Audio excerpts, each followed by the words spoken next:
Salut à tous. Alors la vidéo que je fais aujourd'hui, on va bosser sur cette belle voiture. Donc c'est une Peugeot RCZ avec le 1,6 litre THP 200 chevaux. Elle a quelques petits soucis, donc on va bosser là-dessus. Il y a en l'occurrence le joint du cache culbuteur qui présente une belle fuite. Ça c'est pas trop grave, et à côté de ça, elle a un défaut P30A, donc qui pointe sur un défaut de déphasage de l'arbre à cam d'admission. Ce moteur a une distribution variable, aussi bien sur l'admission que sur l'échappement, donc il y a des solénoïdes qui commandent ça, et visiblement le solénoïde de l'admission ne fait plus son boulot, donc j'en ai acheté, j'ai acheté la pièce, et on va remplacer ça. Il y a un petit peu de boulot, puisque celui de l'admission, il est celui de l'échappement, pardon, il est très accessible et se remplace en 2 minutes. Celui de l'admission, comme par hasard, il est à l'arrière du moteur, donc il nécessite un peu plus de boulot. Donc on perd pas de temps et puis on attaque. Hein.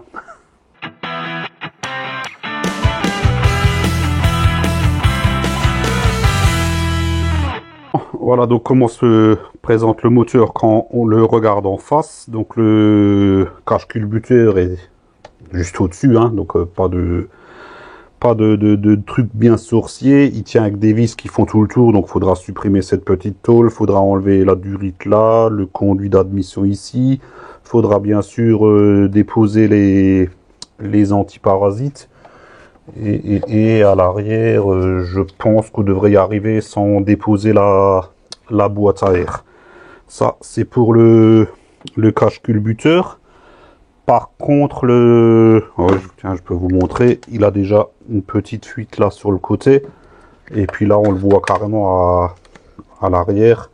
Ça gicle carrément sur la boîte à air. Je sais pas si on voit bien, mais bon, c'est bien gras. Et je peux pas vous le montrer, mais si on regarde dans le trou là en bas, là, c'est rempli d'huile. Et il a une belle fuite d'huile, puisque là, il marque déjà qu'il manque de l'huile. Donc la fuite vient de là, on va remplacer ça. Pour le solénoïde, je vais vous montrer celui de l'échappement. Ok, juste ici. Très accessible. Il y a un connecteur, une vis qui tient le solénoïde.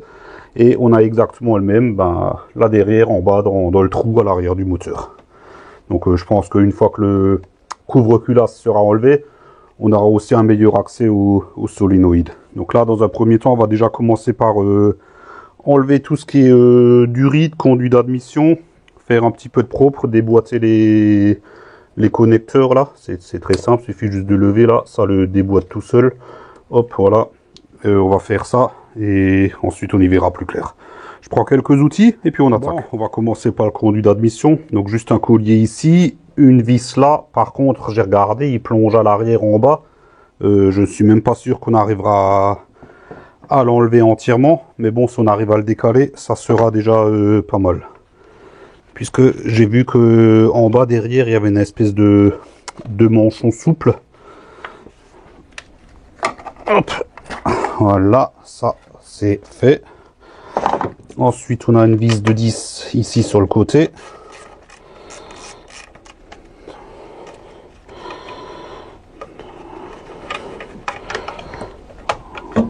Voilà, je l'enlève. Et là, logiquement, on doit déjà pouvoir... non, on peut rien du tout. Ah, il tient là devant encore. Ouais, il y a une vis de 10, pareil, juste, est-ce qu'on voit là en dessous, à côté de la jauge à huile. Hein.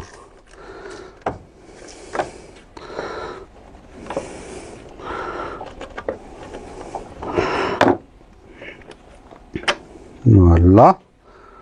Et de deux, les vis, elles sont exactement identiques, donc pas de risque d'inversion. Et là, on peut putain, ça bouge pas d'immense. Hein. Oh putain. C'est quoi cette merde?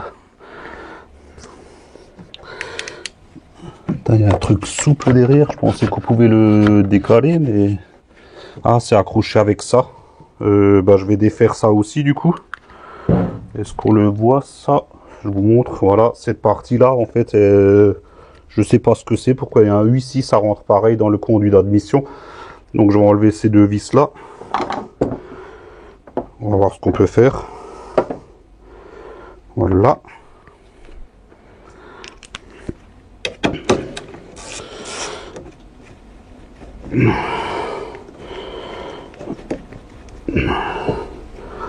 Encore une fois, c'est exactement les mêmes que les deux autres.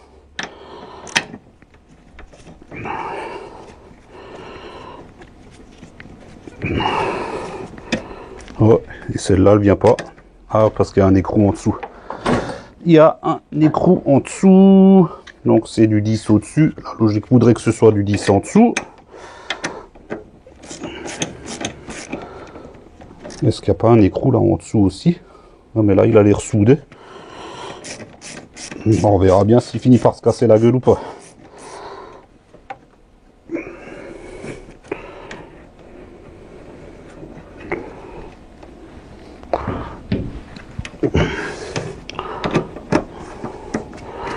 Voilà. On enlève l'écrou. Pourquoi il y avait un écrou là en dessous? Bizarre. Alors d'un côté ils ont mis un espèce de pas de vis et de l'autre côté il y a un écrou. Et les vis, encore une fois, c'est exactement les mêmes. Là maintenant, est-ce qu'on peut... Non, on peut toujours pas le lever. Ah zut. Bon, je vais essayer de voir. Je vais mettre ça là en haut. Je vais essayer de voir si on peut le déboîter quelque part. Ah, c'est tout en dessous. Ouais, il a accroché au... Il a accroché... J'allais dire au turbo, maintenant le turbo est devant. C'est quoi? Ah bah c'est le... Ouais, c'est l'entrée du collecteur d'admission, je suis bête. Zut! Est-ce qu'on arrive à aller là en bas avec une main déjà? Ça va pas être évident. Oh putain, dans quoi je me suis embarqué encore? Merde, je vais essayer de vous montrer. Est-ce que j'arrive à vous montrer? Hop. Déjà, il faudrait qu'il y ait de la lumière. Bon, la lampe, elle est descendue. Ça, c'est un chantier qui commence bien. Ah, j'ai même rien démonté encore.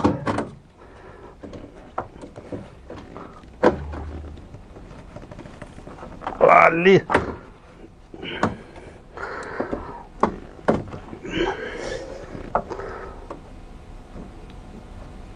Je suis en train de me bagarrer pour récupérer ma lampe. Voilà, je l'ai. Bon, on recommence. On recommence. Tout dans le fond. La lampe, elle bouge pas, hein, là c'est bon. Tout dans le fond, tout là-bas, il y a un collier qu'il faut enlever. Et bien sûr, la tête, elle est au-dessus. Donc, c'est forcément par au-dessus qu'il faut l'enlever. Par en dessous, je n'aurai aucun accès. Donc, ça, je vais pas pouvoir le filmer. Et je pense que ça va être une belle galère. Ben, ouais, c'est ça. Hein, il n'y a pas le choix. C'est ça qui doit s'enlever. Je vais me contourner. Ah, bah tiens, du coup, lui, déjà, il faut que je l'enlève là aussi. Puisque ce morceau-là, il est attaché à celui-là. Et lui, il est à part. Donc, on peut déjà enlever ça. Voilà. Je le déboîterai après. Et là, ben, bon, ça sert à rien que j'essaye de vous montrer. Mais hors caméra, je vais essayer de défaire ce collier-là en bas. Ça va me prendre un certain temps, je pense. Et je vous reprends juste derrière. Je vous montre juste vite fait sur ce petit conduit. Donc là, on a enlevé le collier, j'ai déboîté là. Et lui, on peut le retirer. Il est juste emboîté à l'arrière. Donc, il suffit de le tourner un petit peu. Voilà. Et on arrive à le sortir. Donc ça, c'est déjà une bonne chose. Ça libère un petit peu d'espace. Moi, maintenant, je vais m'affairer à retirer ce collier là derrière. Bon, ça, je filme pas. Hein. Comme dit, vous verrez rien.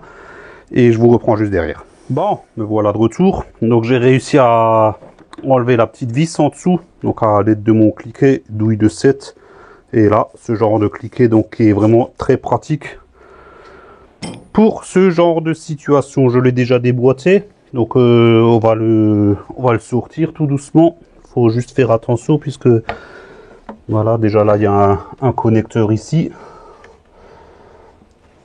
Comment est-ce qu'il s'enlève ce con? Voilà. Ouais, il est enlevé, mais il est accroché à l'aide d'un rilsan. Bon, on va couper ça, c'est pas grave.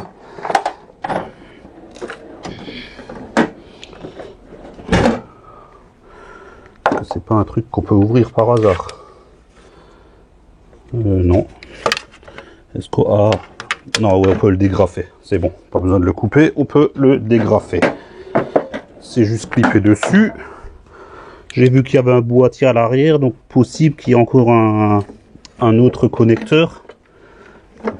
Putain, mais comment ça sort ce bordel? En fait, il y a le support qui permet de lever le moteur là. Ah, mais c'est pas possible.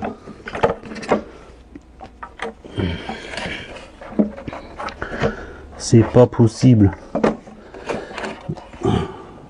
Comment on sort ça? Putain, ils me font chier avec leur caisse là. Ah, c'est un casse-tête chinois en fait. Faut y aller en jonglant.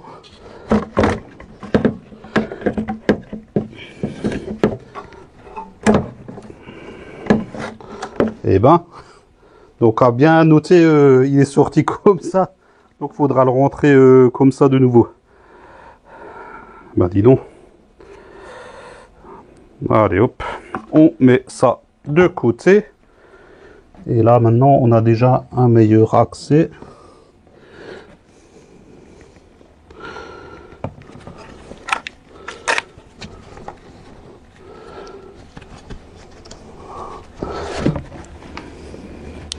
Je peux déjà vous montrer le solénoïde. Il n'est pas beaucoup plus accessible. Bon, déjà là on voit que tout est gras là derrière. Donc notre belle fuite d'huile et mon solénoïde. Comment je vais faire ça? Il est juste là, au bout de ce connecteur. Voilà. Là, il y a un connecteur. Donc ça, c'est le connecteur du solénoïde. On va le laisser pour l'instant. Je pense qu'une fois qu'on aura défait le cache-culbuteur, on aura un meilleur accès.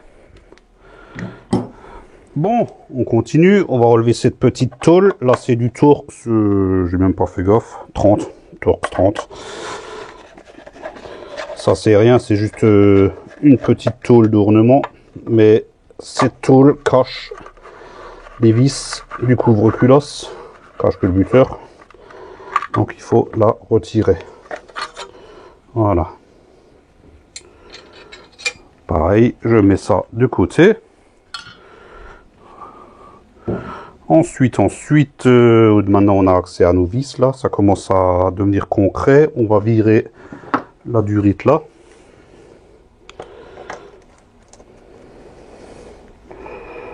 Voilà. Ah merde, j'aurais pas besoin de faire ça, c'est un truc... Bah oui, oh le con. Bon, c'est pas grave. Je vais la remettre.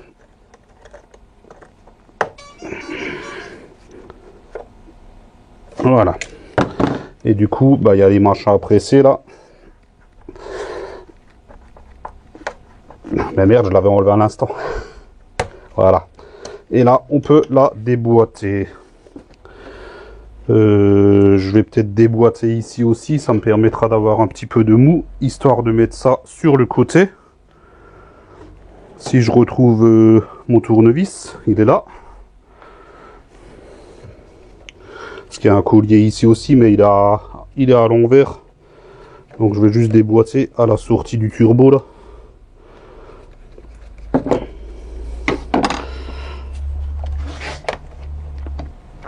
Voilà. Et là on peut mettre ça un petit peu plus de côté. On y voit déjà plus clair. Ou alors est-ce que du coup je peux accéder à mon collier à l'arrière là? Ça me permettra après de le remettre à... Ben voilà. C'est mieux comme ça, ouais. Je vais faire ça. Comme ça, lui, je le remets à l'endroit. Je remboîte ma durite là. Je n'oublie pas de la resserrer. Comme ça, c'est fait. Vous êtes un petit peu décalé. Bon, comme dire, pas grand chose à voir pour l'instant.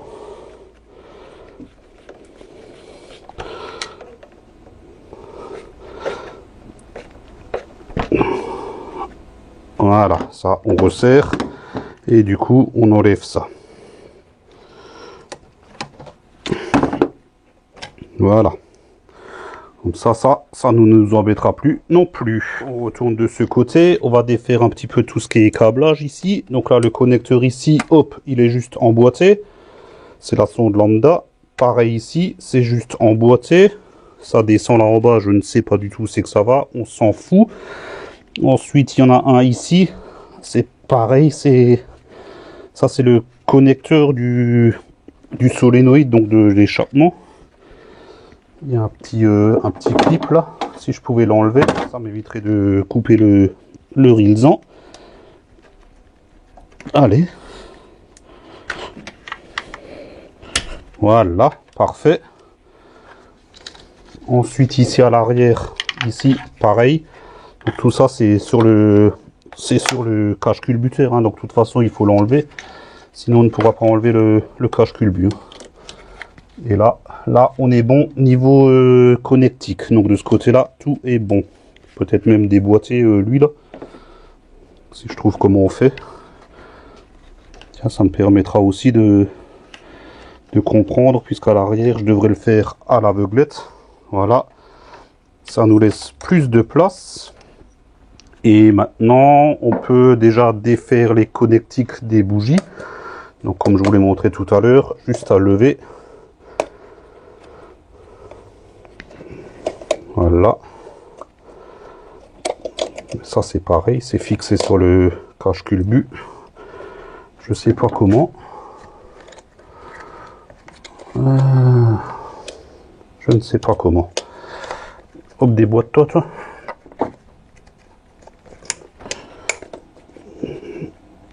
Il y en a un qui veut pas venir là. Bon, je verrai tout à l'heure. Je vais juste couper 2 secondes. Je vais voir comment c'est fixé les petits conduits des câbles là, parce que je vois des rilsans là derrière. Je pense qu'il faut les couper, lever le truc. Je vais regarder. Je vous reprends. Bon, me voilà de retour. Donc j'ai bien trouvé comment ça fonctionne ces petits coches là. Donc il y avait les rilsans donc qui étaient au bout. Je les ai coupés tous les deux. Et là, avec un tournevis, ça permet de faire levier et de lever le petit coche là. Je mets de côté. Pareil de l'autre côté. Voilà. Hop. Et là, du coup, on peut retirer le faisceau. Par contre, au remontage, pour éviter une quelconque inversion, j'ai mis un petit rilsan. Comme ça, je sais que face à moi, celui avec le rilsan, ça sera le connecteur de gauche. Et je fais pareil ici. Parce que bien sûr, si vous inversez les câbles, forcément, ça marchera moins bien. Et du coup, ça, on peut le basculer en arrière. Et je crois que pareil, que c'est accroché là derrière. Ouais, c'est accroché sur le couvre-culasse, cache culbuteur. Je suis obligé de dire les deux, parce que sinon, hein, ça s'appelle pas comme ça s'appelle comme ça. Ouais, là, il y a un rilsan, je vais le couper, pas le choix. C'est un système où en fait, c'est un peu comme un clip de panneau de porte, là, une connerie comme ça. C'est clippé dans le couvre-culbuteur. Je vais essayer de vous montrer. Ça sera plus simple. Ah, je sais pas si on voit. Hop, ici. Je ne suis pas sûr de pouvoir le dégrafer. Ah bah, voici, bah il a pété. Voilà, donc c'était... Ça m'évitera de couper le rilsan. Ouais, il a pété. Ensuite, on a pareil. Ah non, là, il est clippé dans un... Là, on peut le tirer dehors. Ah, par contre, tirez pas trop fort. Je viens de voir, là, il y a une masse à l'arrière. Zut. Ici, une des vis du cache-culbuteur, il y a un écrou par-dessus, il y a une masse qui rentre dans ce faisceau.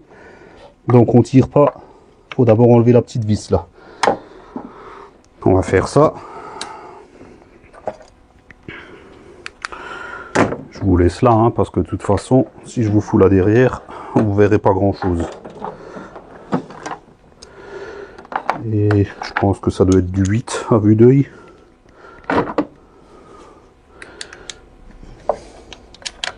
Gagné.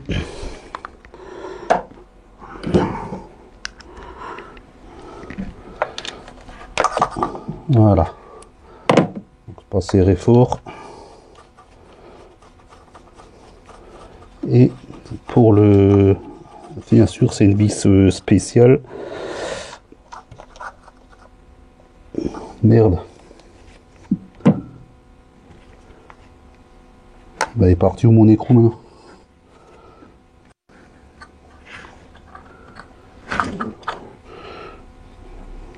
Je l'ai eu un con quoi. Ah, il s'est niché là derrière. Oh le con. Ah putain.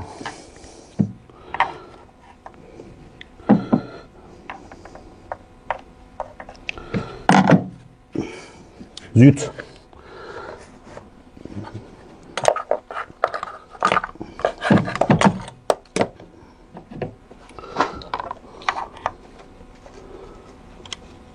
Voilà, je l'ai. On met ça de côté. Et là, maintenant, on peut retirer ce petit faisceau. Et il est encore accroché où? Il est encore accroché là. Et c'est de nouveau une espèce de clip là. Bon, c'est pareil, je vais essayer de l'enlever. Bon, il va certainement péter aussi. Ça, c'est dommage, parce que ça, c'est des machins que je ne pourrais pas remettre. Ouais, bah, c'est bien ce qui me semblait. Il a pété. Voilà. Et après, entre les deux, forcément, on peut pas se tromper, puisqu'il y en a un qui est plus long que l'autre. Hein. Voilà. Et on met ça de côté. On y voit déjà plus clair. Ensuite, qu'est-ce qu'on a ici? Là, un petit connecteur qu'on peut virer. Pareil. Je le mets là. Ensuite, on a celui-là là aussi. Hop. Sur le côté aussi. Et là, notre cache-culbuteur commence à être libéré. Voilà. Maintenant que ça c'est fait, on peut s'attaquer aux bobines. C'est des bobines crayons. Hein. Donc en fait, chaque bougie a sa propre bobine. Donc ça, c'est juste un peu comme un antiparasite. C'est juste clipper dessus. Alors, allez pas tirer là sur le connecteur. Hein. C'est un coup à l'avoir dans la main. Le mieux, c'est de le prendre en dessous et de légèrement, voilà, faire levier avec un tournevis. Et ça vient tout seul.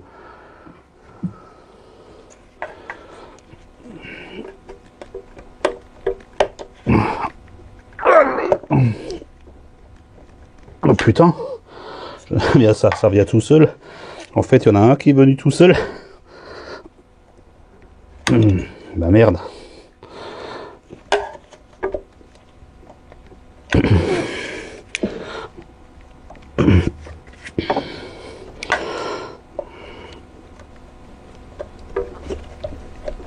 Ah, voilà.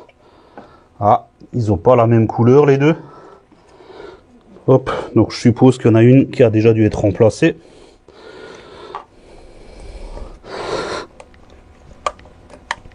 On va tout de suite voir laquelle.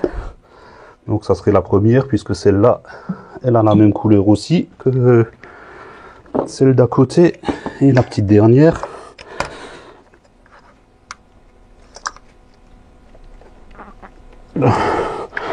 Voilà. Hop. Et ça, c'est bon. Donc je pense que c'est bon. Et les bougies, on n'a pas besoin de les enlever. Hein. Bougies restent dedans. Donc là, je pense que le cache-culbuteur est entièrement libéré. Donc on peut attaquer sa dépose. Je vais vous montrer. Une vis. Donc je commence là dans le coin. 1, 2, 3, 4, 5, 6. Après une petite ribambelle là derrière. On revient là. 7, 8. Une dans le trou là. Et une dans le trou là. Je vais défaire toutes ces vis hors caméra. Et je vous reprends juste derrière au moment où j'enlèverai le cache-culbut. Parce que là, il y a un petit moment pour enlever toutes les vis. Donc je fais ça hors caméra et je vous reprends. Bon, ça y est, j'ai enlevé toutes les vis. Donc là, ça c'est bien foutu puisque les vis restent prisonniers dans le cache-culbuteur. Donc aucun... Merde, j'ai parlé trop vite. Ah ben non, si, ouais, il y a une petite entretoise. Là, je tire un petit peu fort, donc je l'ai décollé. Bon, faudra quand même faire attention en l'enlevant. Quand même éviter de le foutre à l'envers. Voilà. Faire attention où c'est qu'il accroche.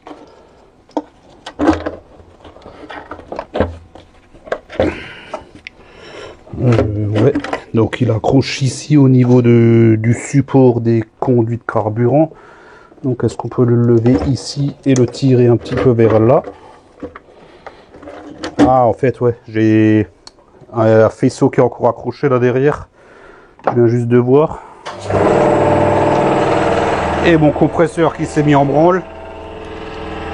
Donc je vais juste défaire le faisceau là.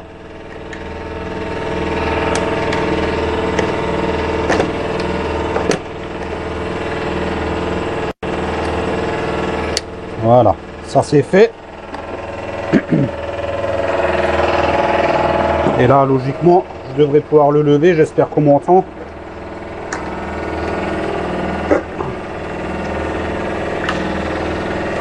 Voilà. Hop. Ouais. Je vais mettre ça de côté. On attend que le compresseur revienne et je vous reprends. Hop, me voilà de retour. Donc voilà comment se présente le moteur. J'ai mis le cache-culbuteur de côté. Et là, bah, est-ce que vous avez vu ce qui me choque aussi? Par là. Carrément c'est pété. C'est du métal, c'est pété quoi. Ça c'est un truc de fou quoi. C'est dingue. Je sais pas quoi faire là, je vais en informer le proprio, parce que là à mon avis il va pas repartir avec ce soir hein. Ouais. Bon, on va enlever ça, on va mettre de côté. Je vais continuer pour est-ce que maintenant il me vient un doute. Est-ce que ça peut venir du fait que le déphasage de l'arbre à cam ne se fait plus? Puisque forcément, si ça déphase, ça crée une tension sur la... Si lui déphase et pas lui, ça crée une tension sur la chaîne qui a force à tirer ce machin en l'air et la péter. C'est possible.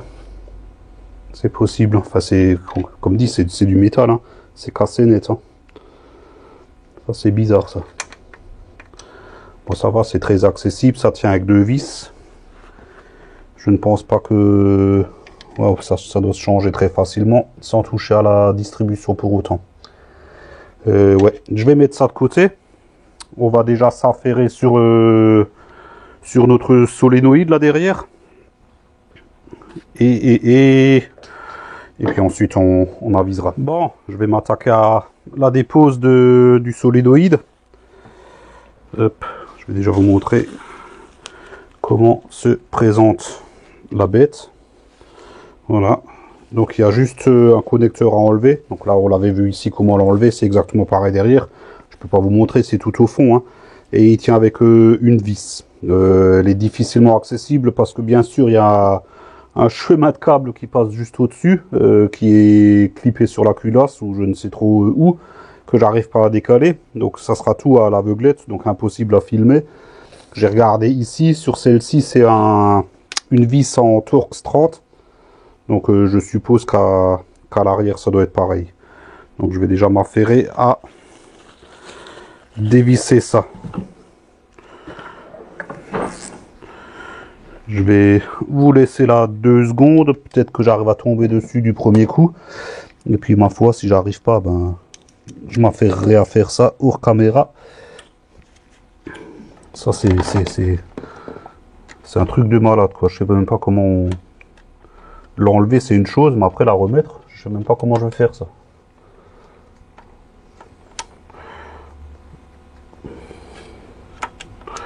Ah putain. Je dis c'est du Torx 30 parce que devant c'est du Torx 30, à vrai dire, j'en sais rien du tout, hein, parce que j'arrive pas du tout à voir la vis. Je la sens bien au toucher. Ouais, s'il y a un trou dedans au toucher, je sens qu'il y a un trou dedans. Donc c'est forcément, ça doit être pareil.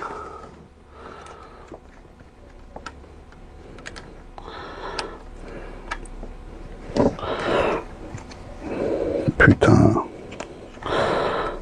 Putain, mais le mec qui a inventé ça. Bon, ça sert à rien. On va y rester des heures. Je vais la défaire hors caméra et je vous reprends derrière. Bon, j'ai réussi à relever la vis, même que je l'ai fait tomber. Parce que voilà, c'est une empreinte Torx, hein, donc dès qu'elle est entièrement défaite, presque pas moyen de l'attraper. Elle est tombée, j'ai eu du bol, je l'ai retrouvée. Si jamais vous la faites tomber et que vous ne la retrouvez pas, ça peut se remplacer par n'importe quelle vis en 6 mm. Et à peu près, à vue d'œil, je dirais 15 mm de long, quoi. C'est une vis standard. On va essayer de sortir ce solénoïde maintenant.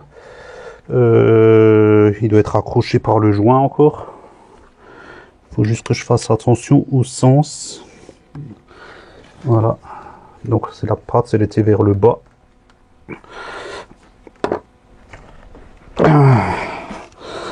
Bien sûr, c'est enfoncé dedans comme c'est pas permis.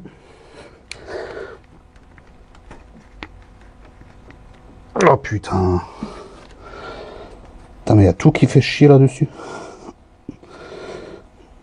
Merde. Bon, foutu pour foutu. Je vais essayer de l'attraper avec la multiprise.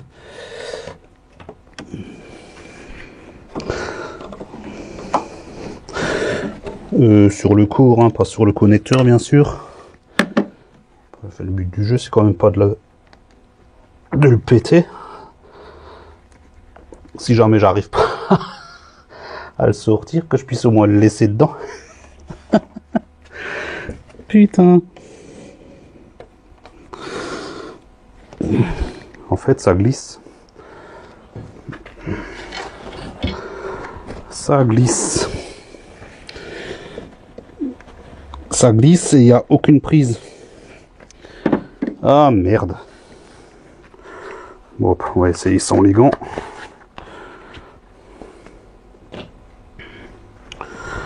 Ah, allez hop, on y croit.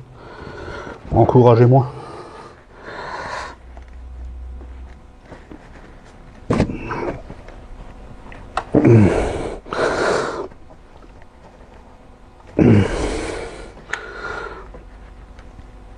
Putain, mais pourquoi il sort pas? Merde. Bon, quand c'est comme ça, la meilleure des choses à faire, c'est d'examiner le nouveau. Et bah, il n'y a rien qui le retient à part son petit joint là au bout. C'est dingue ça quand même. Ça tient juste avec ce petit joint là. Truc de fou.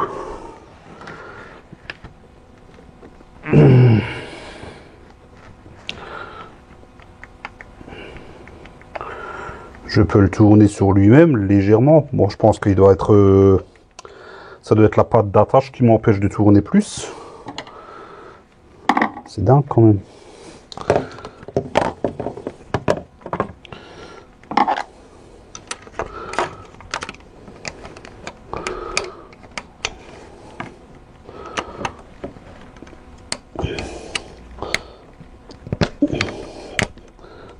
Allez. Il veut pas, hein. Bon, bah pareil, hein. Je vais un petit peu m'amuser hors caméra. Si j'arrive à le sortir, je vous reprends derrière. Si j'arrive pas, bah je vous reprends pareil. Bon, ça y est, je viens de réussir à la débloquer. Donc elle ne tient vraiment qu'avec son joint. Alors c'est difficile, de toute façon je peux pas vous montrer, hein. Mais on arrive à l'attraper derrière et avec un tournevis que j'ai glissé par en haut dedans. J'ai essayé de faire un petit peu levier et à force de jouer, et ben elle est venue. Voilà. Hop. C'est en train de couler l'huile, donc je mets ça de côté.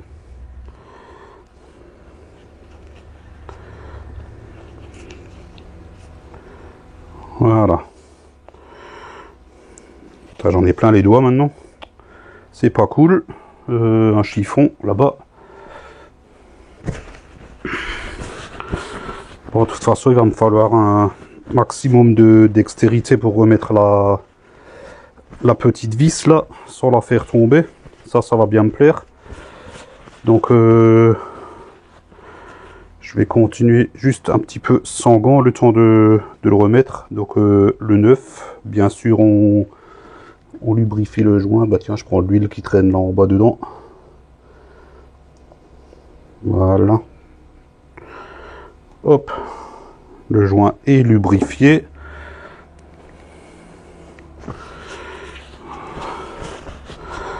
Si elle rentre aussi dure qu'elle est sortie, bah, elle n'est pas encore dedans. Hein. Et on va essayer de remettre ça.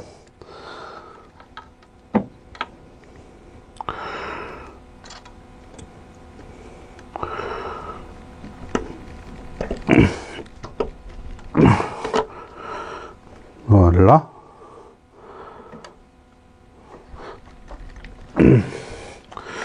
Alors elle est rentrée, mais putain, mais comment savoir maintenant qu'elle est rentrée à fond ou pas?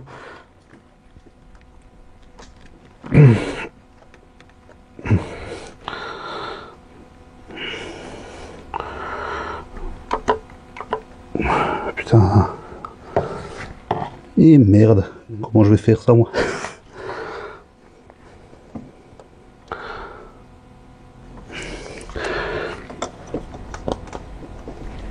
Ah bon, j'ai beau pousser fort, ça ne rentre pas plus. Merde, reste parmi nous. Je suis pas sûr qu'elle est dedans à fond. Hein. Je coupe 2 secondes, je vais essayer de vérifier comme il faut. Je vous reprends. Bon, j'ai pas encore réussi à la foutre dedans, mais je vais quand même vous montrer une petite observation que j'ai fait. Peut-être la raison pour laquelle le solénoïde a rendu l'âme, c'est que lui, les trous ici, ils sont apparents, et sur le nouveau, en fait, il y a une sorte de tamis autour. Ça évite les impuretés de rentrer dedans. Donc si ça se trouve, celui-là, il est rempli de merde. Peut-être pour ça qu'il marche plus. Ça se trouve, en le nettoyant, il marche de nouveau. Hein. Mais bon, vu la complexité, pour le remplacer, je préfère pas tenter le diable. Hein. Donc on met un 9. Mais bon, juste pour dire, il est équipé de tamis au niveau des orifices. Ce qui explique peut-être cela. Mais bon, tout ça c'est bien beau. J'arrive quand même pas à le rentrer dedans, quoi.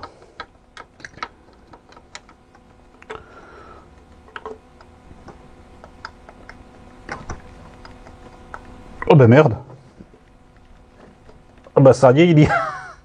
Ça suffisait juste que je le... À mon avis, j'ai du mal à le présenter. Ben là, il est rentré. Nickel.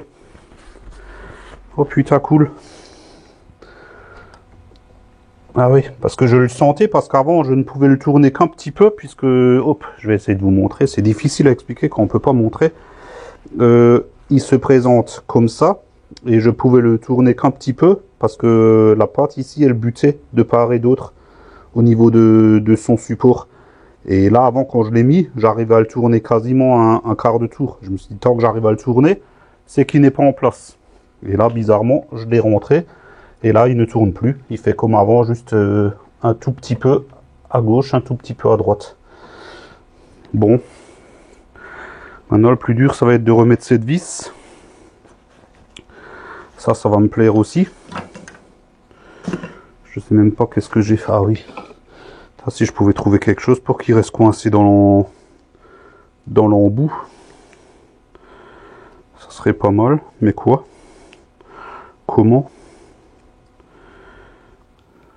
Bon, on va rester là pour cette première partie de la vidéo. Je peux pas vous mettre tout d'une traite parce que ça va être beaucoup trop long. Hein. On a visionné à peu près 40 minutes, il y en a encore à peu près autant. Donc ça ferait trop long comme vidéo. Donc on va s'arrêter là pour cette première partie. On verra la suite des péripéties la semaine prochaine. Donc en attendant, si cette première partie vous a plu, un petit pouce en l'air, c'est sympa, ça fait plaisir. Pensez à vous abonner si ce n'est toujours pas fait. N'oubliez pas d'activer la cloche afin d'être notifié de la sortie des prochaines vidéos. Et comme d'hab, tout l'outillage, vous avez les liens en bas en description ou alors aussi sur le site monoutillage.com, donc qui est partenaire de la chaîne. vous avez 12% de réduction sur l'ensemble du site. Et là, j'ai fait le tour, donc je vous dis à la semaine prochaine. Ciao, ciao!